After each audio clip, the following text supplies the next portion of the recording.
Hi friends, welcome back to my channel. ఈరోజు మన ఛానల్లో వీడియో వచ్చేసి మనం ప్రతి ఒక్కరి కిచెన్లో అనేది ఇప్పుడు సింక్ అనేది కామన్ కదండి. ఆ సింక్ మనకి క్లీన్ చేసుకోకపోతే ఏ విధంగా ఉందో చూడండి.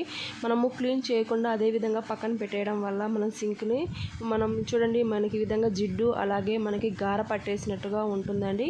అది అలాగే విధంగా మనకి సోప్ పెట్టుకునే షెల్ఫ్స్ ఉంటాయి కదండి. ఆ షెల్ఫ్స్ కూడా మనకి ఈ విధంగా నల్లగా మారిపోతుంటాయి. వాటికి కూడా జిడ్డు అనేది పెరిగిపోతూ ఉంటుందండి. అలాగే టైల్స్ కూడా చూడండి మనకి ఎంత నల్లగా గార పట్టేస్తూ ఉంటాయో. మనం బౌల్స్ క్లీన్ చేసుకున్న తర్వాత బౌల్స్ అయితే మనము పక్కన బోర్లించుకుంటాం కదండి. అప్పుడు అక్కడ ప్లేస్లో అనేది మనకి తెల్లగా బండలు అయితే మనకి తెల్లగా కనిపిస్తూ ఉంటాయి కదా. అవి ఏ విధంగా క్లీన్ చేసుకుంటే మనకి క్లీన్ అయిపోతుందని ఈరోజు వీడియోలో మీతో షేర్ చేసుకోబోతున్నాను. వీడియోలోకి వెళ్ళే ముందు చిన్న రిక్వెస్ట్ అండి, వీడియో కనుక మీరు కొత్తగా చూస్తున్నట్లయితే మన ఛానల్ అయితే ప్లీజ్ ఫ్రెండ్స్ సబ్స్క్రైబ్ చేసుకొని సపోర్ట్ చేయండి. మీరు ఇచ్చే లైక్ వల్ల వీడియో అనేది మరికొంతమందికి రీచ్ అయ్యే అవకాశం ఉంటుంది కాబట్టి చిన్న లైక్ ఇచ్చి సపోర్ట్ చేయడానికి ట్రై చేయండి ఫ్రెండ్స్. ఇక్కడ నేను ఒక బౌల్ అయితే తీసుకున్నానండి. బౌల్లో మనం రోజు వాడే సరుపు ఉంటుంది కదా, బట్టలకు వాడే సరుపు అనేది నేను 2 రూపీస్ ప్యాకెట్ అనేది తీసుకున్నాను. తీసుకున్న తర్వాత నేను దాంట్లో 1 స్పూన్ అయితే మనం వంటకు వాడే ఉప్పు ఉంటుంది కదండి, ఉప్పు అనేది 1 స్పూన్ తీసుకున్నాను. తీసుకున్న తర్వాత నేను దీంట్లో హార్పిక్ అనేది కొంచెం వేసుకున్న తర్వాత దీంట్లోనే నేను ఒక ఈనో ప్యాకెట్ అనేది ఈ విధంగా కట్ చేసుకొని మనం ఈనో ప్యాకెట్ మొత్తం కూడా ఈ విధంగా వేసుకోవాలి.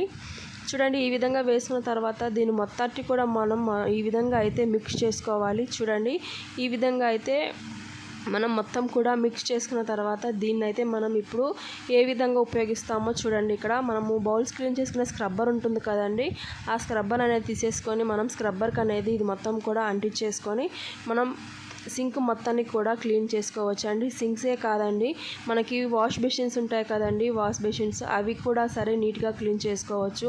అదేవిధంగా మనం సోప్ పెట్టుకునే షెల్ఫ్స్ ఉంటాయి కదండి, కిచెన్లో కానీ బాత్రూమ్స్లో కానీ మనకి షెల్ఫ్స్ అనేది ఉంటాయి కదండి, అవైనా సరే మనం నీట్గా అయితే ఈజీగా క్లీన్ చేసుకోవచ్చు అండి. తక్కువ టైంలోనే మనం మనీ సేవ్ చేసుకుంటూ ఇలాంటి వాటిని అయితే ఉపయోగిస్తూ మన సింక్స్ అనేది నీట్గా అయితే క్లీన్ చేసుకోవచ్చు.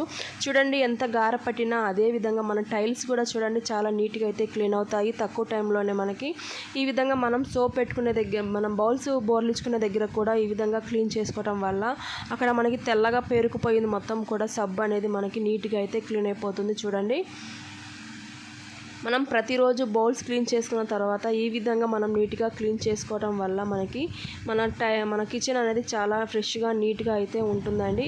మనం కిచెన్ క్లీన్ చేసుకోకపోతే కిచెన్లో నుంచి మనకి బొద్దింకలు పురుగులు బల్లులు అయితే తిరుగుతూ ఉంటాయి కదండి. వాటి వల్ల మనం ఫుడ్ అనేది మిగిలిపోయింది అక్కడ పెట్టేయడం వల్ల మనకు ఒక్కొక్కసారి దాంట్లో మన ఫుడ్లోకి అనేది పురుగులు బొద్దింకలు అనేది వెళ్ళడం జరుగుతుంది. వెళ్ళిన తర్వాత నెక్స్ట్ డే మార్నింగ్ అయితే మనం అవి తినడానికైతే ట్రై చేస్తాం కదండి. అలా చేయడం వల్ల మన ఆరోగ్యం అనేది పాడైపోతుంది కదండి. అలా చేయకుండా మనం ఈ విధంగా నీట్గా అయితే మనం పడుకునేటప్పుడు సింక్ అనేది చూడండి నైట్ టైంలో ఈ విధంగా అయితే నీట్గా క్లీన్ చేసుకొని పెట్టేసుకోవడం వల్ల మనకి సింక్ అనేది చాలా నీట్గా ఫ్రెష్గా అయితే ఉంటుంది. ఈ విధంగా క్లీన్ చేసుకున్న తర్వాత సింక్లో అనేది మీరు 4 కర్పూరం బిళ్ళలు కానీ అలాగే నాప్కిన్స్ బాల్స్ ఉంటాయి కదండి, ఆ బాల్స్ అయినా సరే వేసేసుకోండి. అవి వేసుకోవటం వల్ల దాంట్లో నుంచి బొద్దింకలు పురుగులు అనేది రాకుండా మనకి యూస్ఫుల్గా అయితే పనిచేస్తుంది. చూడండి ఫ్రెండ్స్ మనకి వాటర్తో నీట్గా వాష్ చేసిన తర్వాత చూడండి ఎంత నీట్గా క్లీన్గా కనబడుతుందో. ఇలా తక్కువ టైంలోనే మనం మనీ సేవ్ చేసుకుంటూ మన ఇంటిని మన కిచెన్ అయితే మనం నీట్గా అయితే క్లీన్ చేసుకోవచ్చు. ఈ వీడియో అయితే నచ్చితే మీరు కూడా ఒకసారి ట్రై చేసి ఏ విధంగా ఉందని కామెంట్ బాక్స్లో కామెంట్ చేయండి. ఇది ఫ్రెండ్స్ ఇవాళ వీడియో అయితే నచ్చితే లైక్ చేయండి, షేర్ చేయండి, కామెంట్ చేయండి. మీలో ఎవరైనా కొత్తగా మన ఛానల్ చూసినట్లయితే ప్లీజ్ సబ్స్క్రైబ్ చేసుకొని సపోర్ట్ చేయండి. ఇంతవరకు సపోర్ట్ చేసినందుకు మీ అందరికీ చాలా చాలా ధన్యవాదాలు. రేపు మరొక వీడియోతో మళ్ళీ కలుసుకుందాం. అంతవరకు bye friends, thanks for watching.